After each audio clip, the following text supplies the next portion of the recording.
আজকে তো রাহুল আমাদের দোকানের জন্য বানিয়ে ফেললো আরো একটা নতুন আইটেম।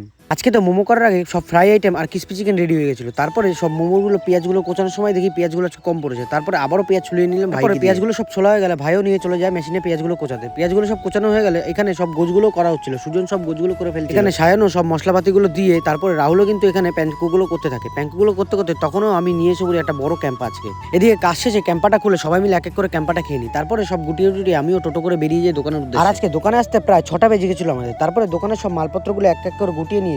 আর আমাদের যে নতুন আইটেমের কথা বলেছিলাম, আজকে আমাদের নতুন আইটেমের নাম হলো পুদিনা চিকেন। তো নতুন আইটেম আমাদের পুদিনা চিকেন কেমন বিক্রি হয় আজকে আমরা দেখবো। তারপরে এই ভাই আসে, ভাইয়ের অর্ডার ছিল 4 প্লেট এগ চিকেন চাও আর 4 প্লেট 149 এর কম্বো। এই ভাই কিন্তু সকালবেলায় ফোন করে বলেছিল অর্ডারের কথা, তাই বেশি দেরি না করে ভাইয়ের অর্ডারগুলো ফটাফট আমরা ভাইকে দিই। যেহেতু কম্বো আর ক্রিসপি চিকেন অর্ডার পড়ে যায়, তার হলো ক্রিসপি চিকেন গুলো বানাতে থাকে। তারপরে এই দাদাকে একটা 149 এর কম্বো আমরা দিয়ে দিলাম। পাশে এই দাদাকে 3টে ফিশ ফ্রাই দিতেই দেখি আমাদের পাড়া থেকে এসে পড়ে পচাদা বলছিল কি খাবে। আমরা বলছিলাম যে আজকে আমাদের নতুন আইটেম পুদিনা চিকেনটা খাও। তারপরে পচাদাকে পুদিনা চিকেন আর ফিশ ফিঙ্গার রেডি করে পচাদার হাতে আমরা দিয়ে দিলাম। আর আমাদের পুদিনা চিকেনটা পচাদার এমন ভালো লেগেছে যে পরে আবারও একটা নিয়েছিল। এদিকে রাতের দিকে এই দাদা আসে, দাদা কিন্তু প্রায় রাতের দিকে আসে। দাদার একটা কম্বো ছিল, দাদাকে একটা কম্বো দিয়ে তারপরে এই দিদিভাই বলছিল এটা কি গ্রিন কালারের। আমরা বললাম যে আমাদের নতুন একটা পুদিনা চিকেন। তো দিদিভাইদের অর্ডারটা একদম লাস্টের দিকে এসে এই দাদা বলছিল 3টে লেগ পিস নেবে। তো দাদাকে 3টে লেগ পিস সুন্দর করে ফ্রাই করে দাদাকে দিয়ে তারপরে আমরা দোকানটা বন্ধ